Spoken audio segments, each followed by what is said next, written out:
Hello and welcome back to the GorillaBiker, and today what we're going to be talking about is the 2021 Suzuki Hayabusa. Now, straight off the bat I'm going to admit this bike has me excited. I've always been a Busa fan, and if I was to move to America tomorrow, SRK Cycles have one up for sale. I'll put it there somewhere. And I would try to buy that straight away because I think it's gorgeous. It's just our colours. And what they've done is they brought out a new one, which in my opinion looks sleeker. It just looks great. And you know, that black and orange or black and gold colour, similar to my own GSX-R, is just, you know, like half the engine size, or almost half. I'm excited, basically. So that's why I'm making this video. I really am excited. So yeah, let's get into it. So this is the third gen of the Suzuki Hayabusa. The first one was 99 to 2007. The second one was 2008 to 2020. And everyone thought that they were going to go away and do something absolutely ridiculous while coming back and being Euro compliant with nonsense. I don't like the emissions rules. Okay, I'm going to get that out there. But instead what they've done is they brought back basically a refined version of the Gen 2. You know, it has less peak horsepower, less peak torque. We'll get into that, why it's, in my opinion, actually a good thing. I think they've really cleaned up the look. Like I said, I have always been a Busa fan. I know the Hayabusa is definitely, what is that stuff the Australians have? Marmite. It's one of those bikes. You either love it or you hate it. I'm personally a big fan. And you know, when I was watching the reveal videos, and particularly the 44 teeth reveal video, I got a feeling that I rarely get from a bike. I like bikes, I love bikes, okay? If you watch this channel, you know I love bikes, but there's very few that I see that I'm like, oh, I'd have that. You know, the Rebel 1100 was one. Obviously my Gixxer 750 SRAD, which is still hot from being out.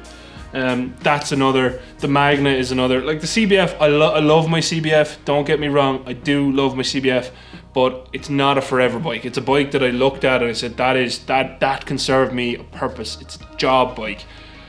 If I was using my brain, I probably wouldn't own the 750 SRAD because I'm too big, but that's not what it's about. And the Busa taps into those feelings, those feelings of like a little child, you know. It's one of those bikes, and I know some people are disappointed with it, but I'm not. I think they've done a great job, particularly on the looks, and the engine refinements do also sound amazing.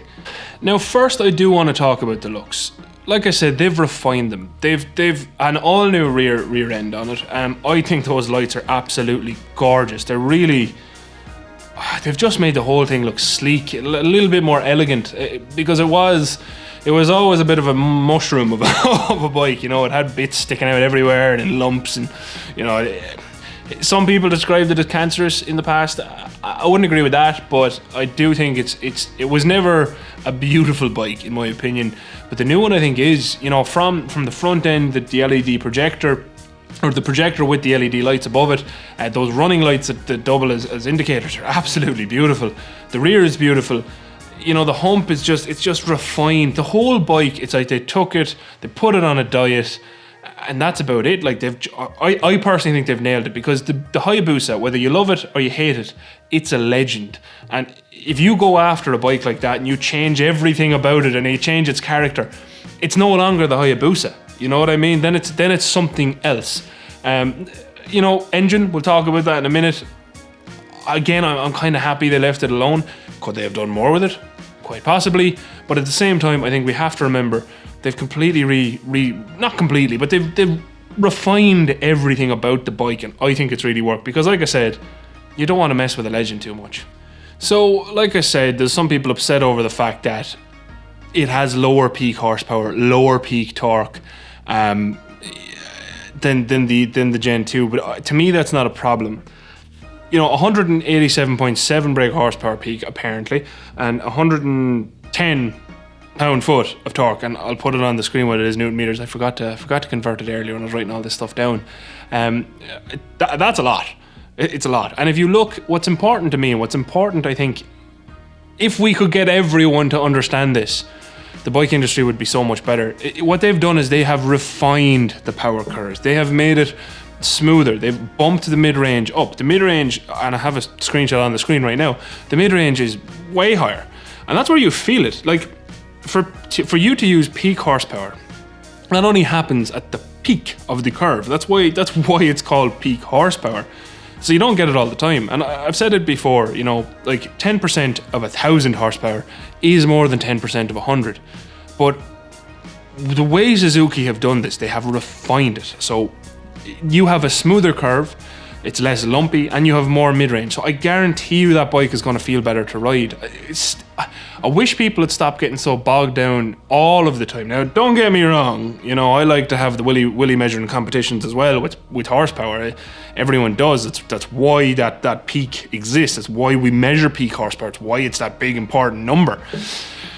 But at the same time, it doesn't tell you how the bike feels to ride. It doesn't tell you that. And the sooner people kind of get that, oh, if we actually bump mid-range and if we get a flatter curve, bikes ride better, they're gonna feel better, and I think we'll all win as a biking community. So, like I said, hats off from me to Suzuki. They've eliminated that little bump at the top of the Gen 2 curve, sure, but they've added to the mid-range, and it's 0.2 seconds quicker not to 60. So, I think 264 kg, and the new bike is 264 kg curb weight, so that's with the fluids, I think, and it does 3.2 seconds 0 to 60.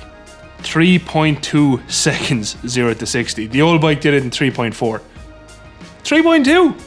That's insane. I mean, I'm sure, and the other thing is, I guarantee you people are going to get that bike above 200 horsepower when they change the exhaust system and stuff like that.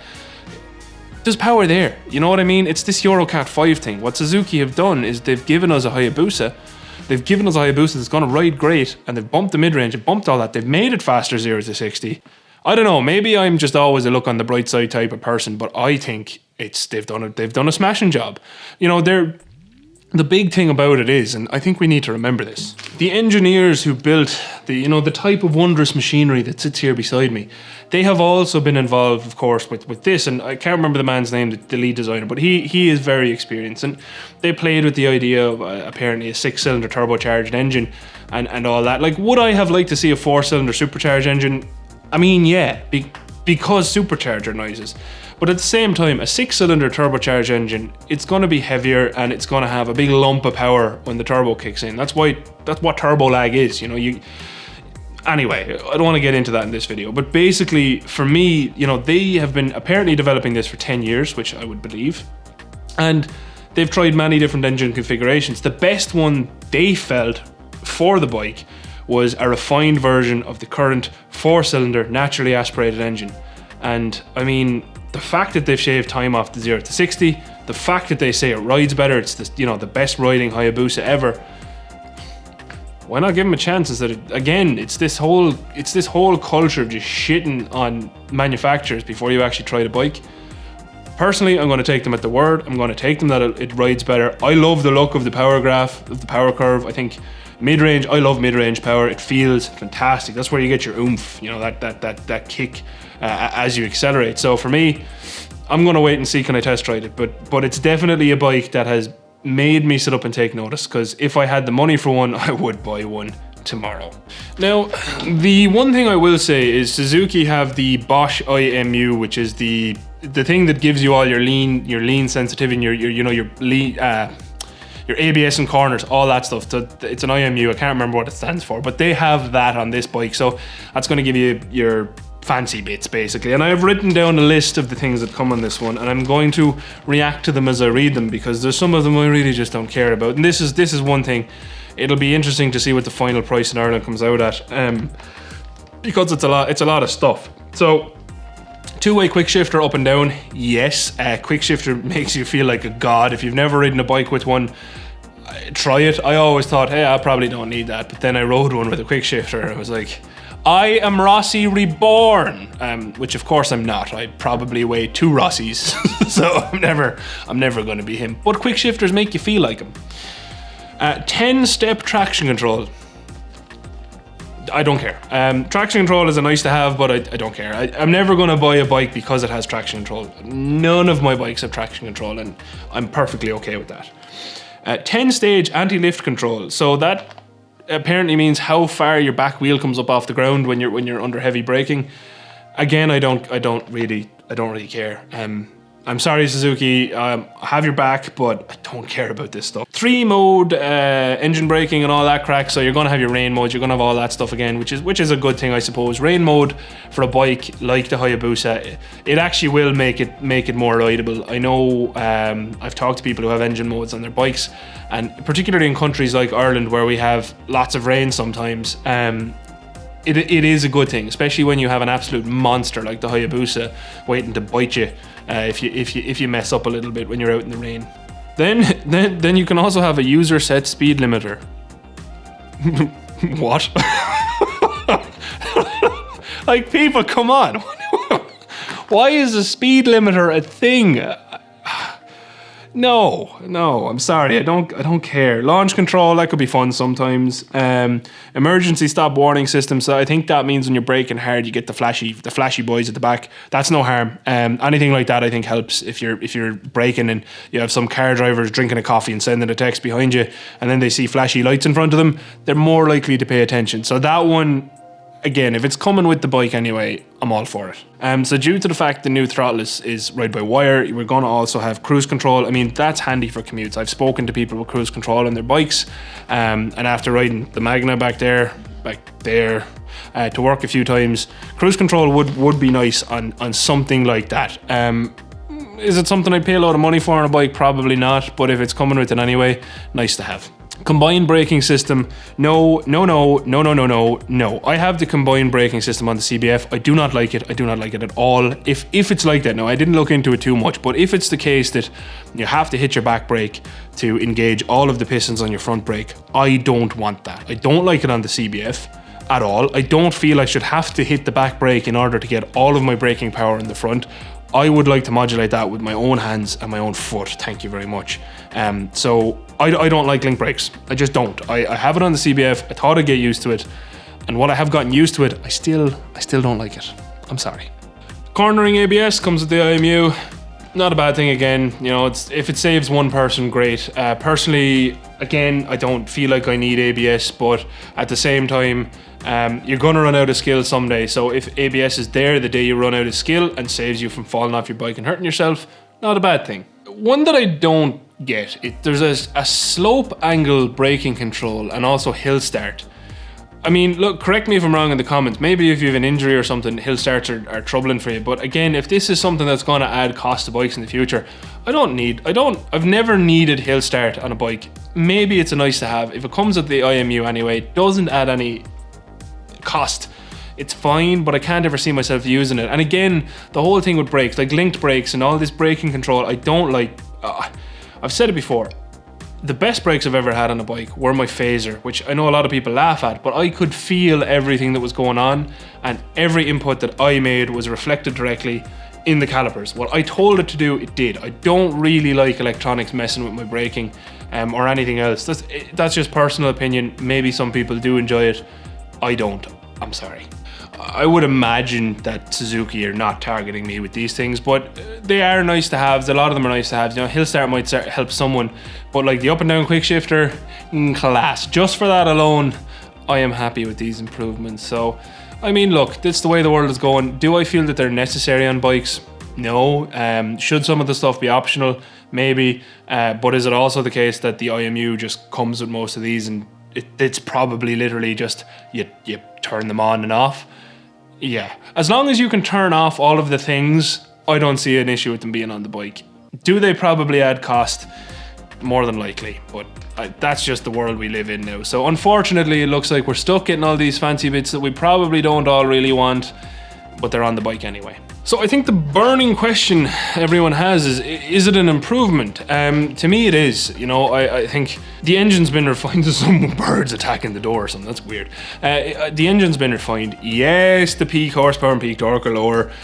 That's Euro Cat 5's fault, okay? It's not Suzuki's. Yes, they could have added displacement, but displacement adds weight. Do you want more weight? I mean, it's literally add 10 horsepower, but at the cost of adding 10 horsepower, if you add 10 kilos, do you benefit? You know what I mean? 264 kilos is already a heavy bike. If they'd put in a 6-cylinder turbocharged engine, that bike could have been 300 kilos. You know what I mean? And personally, it's still a sports bike.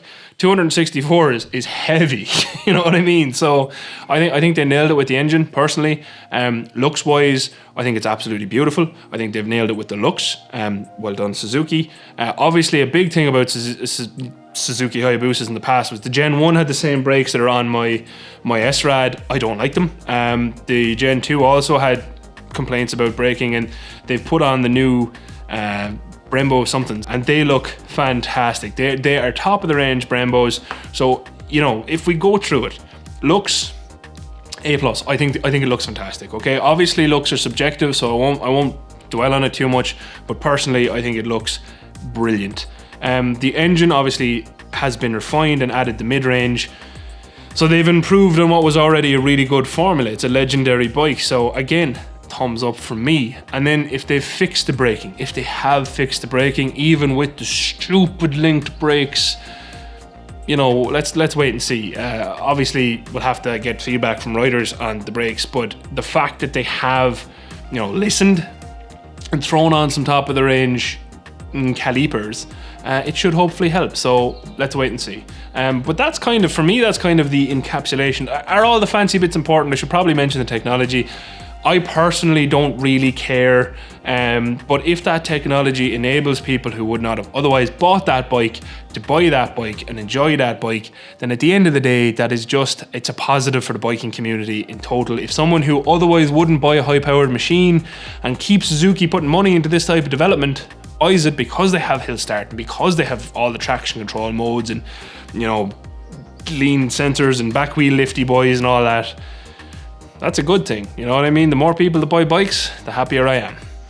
The only thing we're waiting to see is the price. And if we take it that it's roughly around the same as the last bike, since they haven't really done a huge amount of, you know, technological leap forwards. Obviously, all the engine is, like I said, it's rebuilt. So there is money gone in here, but it's 10 years of money and 10 years of money that they would have been budgeting for. So I hope it lands around the 17,000, 18,000 euro mark, the same as the old bike.